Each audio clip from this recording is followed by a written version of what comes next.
జగన్మోహన్ రెడ్డి గారి 3 రాజధానుల కల ఇక దాదాపు చరిత్ర పుటలకే పరిమితం కాబోతోంది. ఆంధ్రప్రదేశ్ రాజకీయాల్లో ఈరోజు జరిగిన నిర్ణయాత్మక ఘట్టం రాష్ట్ర భవిష్యత్తును ఎలా మార్చబోతోంది?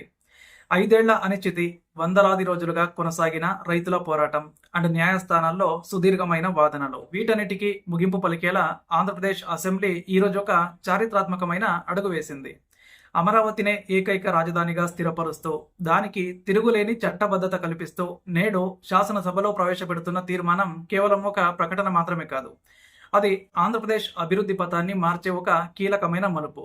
గత ప్రభుత్వం ప్రతిపాదించిన 3 రాజధానుల ఆలోచనకు అధికారికంగా చరమగీతం పాడుతూ కేంద్ర ప్రభుత్వ సూచన మేరకు సిఆర్డిఏ చట్టం 2014కు కీలక సవరణలు చేసేందుకు కూటమి ప్రభుత్వం ఈరోజు సిద్ధమైంది.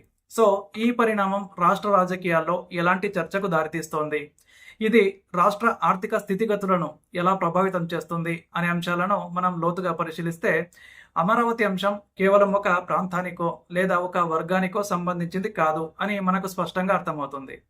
ఈరోజు శాసనసభ వేదికగా జరుగుతున్న ఈ ప్రత్యేకమైనటువంటి సమావేశం వెనుక ఉన్న ప్రధాన ఉద్దేశం ఏంటి అంటే, అమరావతికి చట్టబద్ధమైన హోదాను కల్పించడం అన్నమాట. అంటే గతంలో రాజధాని మార్పు విషయంలో జరిగిన న్యాయపరమైన చిక్కులను దృష్టిలో ఉంచుకొని భవిష్యత్తులో ఏ ప్రభుత్వం వచ్చినా ఆ నిర్ణయాన్ని అంత సులభంగా మార్చకుండా ఉండేలా అత్యంత పకడ్బందీగా ఈ చట్టాన్ని అయితే రూపొందిస్తూ ఉన్నారు. సో కేంద్రం సూచనల మేరకు రాజధాని ప్రాంత అభివృద్ధి ప్రాధికార సంస్థ సిఆర్డిఏ చట్టానికి ఈ సవరణలు చేస్తూ ఉన్నారు. ఇది రాష్ట్ర అభివృద్ధిలో ఒక కీలకమైన మైలురాయిగా నిలవనుంది. 3 రాజధానుల వివాదం కారణంగా గత 5 ఏళ్లుగా ఆంధ్రప్రదేశ్లో పెట్టుబడుల విషయంలో వెనకబడిపోయింది అన్నది ఆర్థిక నిపుణుల వాదన.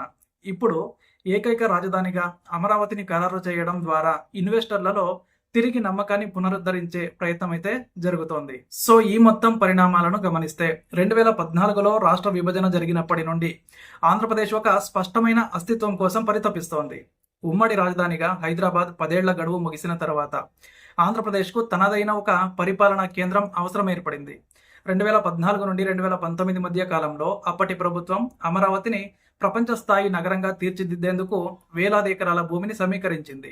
అయితే 2019లో అధికార మార్పిడి జరిగిన తరువాత వచ్చిన వైఎస్ఆర్ కాంగ్రెస్ పార్టీ ప్రభుత్వం 3 రాజధానుల ప్రతిపాదనను తెరపైకి తెచ్చింది. ఇది రాష్ట్రంలో తీవ్ర రాజకీయ మరియు సామాజిక ఉద్రిక్తతలకు దారితీసింది. సో పాలనను వికేంద్రీకరించాలనే ఉద్దేశంతో విశాఖపట్నాన్ని కార్యనిర్వాహక రాజధానిగా అండ్ అలాగే కర్నూలును న్యాయ రాజధానిగా, అమరావతిని శాసన రాజధానిగా ప్రకటించిన విషయం మనందరికీ కూడా తెలిసిందే. కానీ ఈ నిర్ణయం న్యాయపరమైన సవాళ్లను ఎదుర్కొంది. హైకోర్టు తీర్పులు మరియు రైతుల ఆందోళనల మధ్య ఈ ప్రతిపాదన కార్యరూపం దాల్చలేకపోయింది. ఇప్పుడు 2024 ఎన్నికల తర్వాత మళ్లీ అధికారంలోకి వచ్చిన కూటమి ప్రభుత్వం ప్రజలు తమకిచ్చిన తీర్పు అమరావతికి అనుకూలంగా ఉందని బలంగా నమ్ముతోంది. అందుకే ఈరోజు అసెంబ్లీలో ప్రవేశపెడుతున్న తీర్మానం ద్వారా పాత వివాదాలన్నిటికీ కూడా ఫుల్ స్టాప్ పెట్టాలని చూస్తోంది. సో నేటి అసెంబ్లీ చర్చలో ప్రధానంగా ఆంధ్రప్రదేశ్ పునర్వ్యవస్థీకరణ చట్టం 2014లోని సెక్షన్ 5 సవరణ గురించి ప్రస్తావన వచ్చింది. ఉమ్మడి రాజధానిగా హైదరాబాద్ హోదా ముగిసిన నేపథ్యంలో సెక్షన్ 5 సబ్సెక్షన్ 2 ప్రకారం ఆంధ్రప్రదేశ్కు కొత్త రాజధాని ఉండాలి. అయితే ఆ చట్టంలో ఎక్కడ కూడా అమరావతి పేరు స్పష్టంగా లేదు.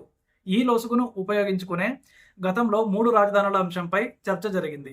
ఇప్పుడు ఆ సెక్షన్లో ఆంధ్రప్రదేశ్ రాజధాని అంటే అమరావతిని అని స్పష్టంగా పేర్కొంటూ సవరణ చేయాలని రాష్ట్రం కేంద్రాన్ని కోరుతోంది. దానికి ముందస్తుగా రాష్ట్ర అసెంబ్లీలో ఈ తీర్మానం పాస్ చేసి కేంద్రానికి పంపనున్నారు. ఇది అమరావతికి పార్లమెంటరీ భద్రతను కూడా కల్పిస్తుంది. అంటే రేపు రాష్ట్రంలో మరో ప్రభుత్వం వచ్చినా కేంద్ర చట్టంలో మార్పు చేయకుండా రాజధానిని మార్చడం అసాధ్యమవుతుంది. సో ఈ స్థాయి చట్టబద్ధత కల్పించడం ద్వారా ప్రభుత్వం పెట్టుబడిదారులకు ఒక బలమైన సందేశాన్ని పంపిస్తోంది. రాజధాని ఎక్కడో తెలియక తమ ప్రాజెక్టులు ఏమవుతాయో అని ఆందోళన చెందిన ఐటీ మరియు తయారీ రంగ సంస్థలు ఇప్పుడు మళ్లీ అమరావతి వైపు చూస్తూ ఉన్నాయి. ఇక ఆర్థికంగా చూస్తే అమరావతి నిర్మాణానికి అవసరమైనటువంటి నిధుల సేకరణలో ఇది కీలకమైన పాత్ర పోషిస్తుంది.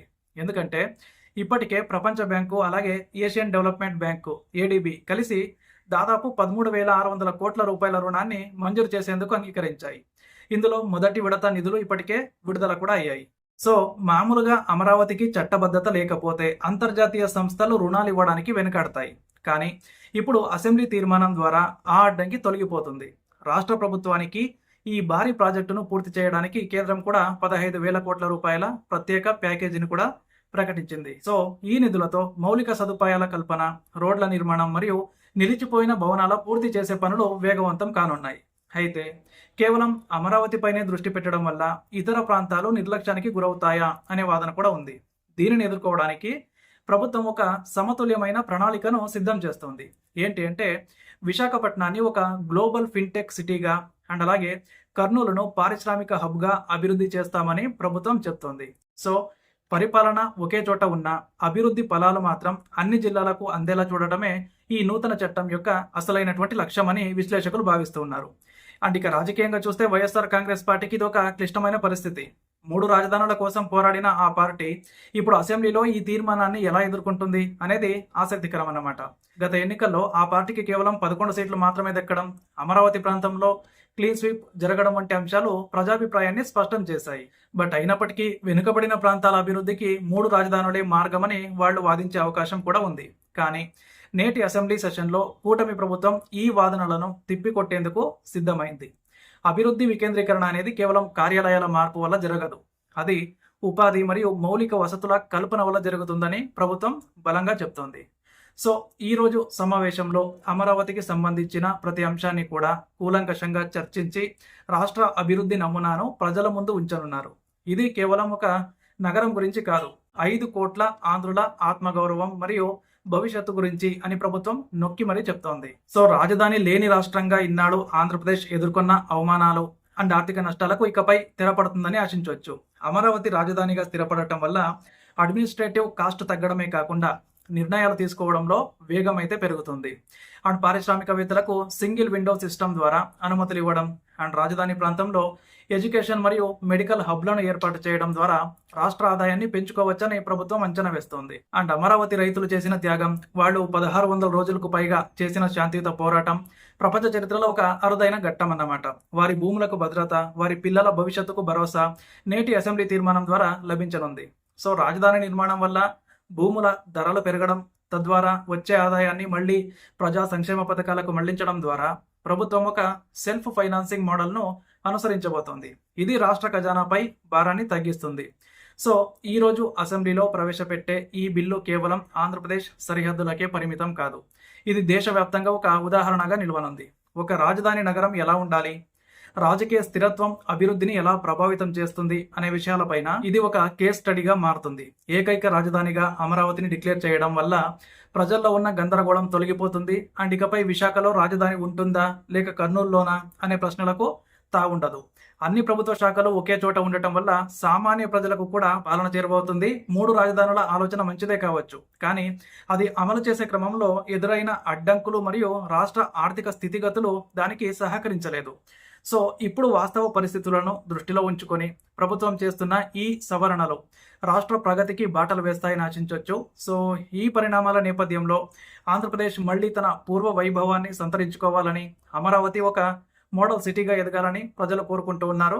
అండ్ ఈ రోజు అసెంబ్లీ సమావేశంలో జరిగిన ప్రతి చర్చ, తీసుకున్న ప్రతి నిర్ణయం రేపటి ఆంధ్రప్రదేశ్ చరిత్రలో సువర్ణాక్షరాలతో లిఖించబడుతుంది. 3 రాజధానుల వివాదానికి ముగింపు పలికి ఏకైక రాజధానిగా అమరావతిని చట్టబద్ధం చేయడం ద్వారా ఒక కొత్త శకం అయితే ప్రారంభం కాబోతోంది. ఇది కేవలం రాజకీయ ప్రక్రియ కాదు, ఇది ఒక రాష్ట్రం తన అస్తిత్వాన్ని మళ్లీ నిలబెట్టుకోవడానికి చేస్తున్న పోరాటంలో సాధించినటువంటి విజయం అన్నమాట. సో ఈ విశ్లేషణను బట్టి చూస్తే అమరావతికి కల్పిస్తున్న చట్టబద్ధత భవిష్యత్తులో రాజకీయ జోక్యాల నుండి రాజధానిని రక్షిస్తుందని స్పష్టమవుతుంది. సో రాష్ట్ర అభివృద్ధికి అమరావతి ఒక ఇంజిన్ లాంటిది. ఆ ఇంజిన్ వేగంగా పనిచేయాలి అంటే దానికి చట్టబద్ధమైన ఇంధనం మరియు కేంద్రం నుండి అందే ఆర్థిక సహకారం ఎంతో అవసరం అన్నమాట. సో ఈ రోజు అసెంబ్లీ తీర్మానం ఈ రెండింటిని కూడా సమకూర్చుకునే దిశగా పడ్డ మొదటి అడుగు అన్నమాట. రాబోయే 5 ఏళ్లలో అమరావతి రూపురేఖలు ఎలా మారబోతున్నాయి, ప్రభుత్వం ఈ నిధులను ఎలా ఖర్చు చేయబోతోంది అనే అంశాలపైన ప్రజల్లో కొన్ని గొప్ప ఆశలున్నాయి. సో ఆంధ్రప్రదేశ్ తన కలల రాజధానిని ఎలా నిర్మించుకుంటుందో చూడడానికి ప్రపంచమంతా కూడా ఆసక్తిగా ఎదురు చూస్తుంది. మీకేమనిపిస్తుందో కామెంట్ చేయండి. అలాగే మన ఛానల్ను సబ్స్క్రైబ్ చేసుకొని పెట్టుకోండి.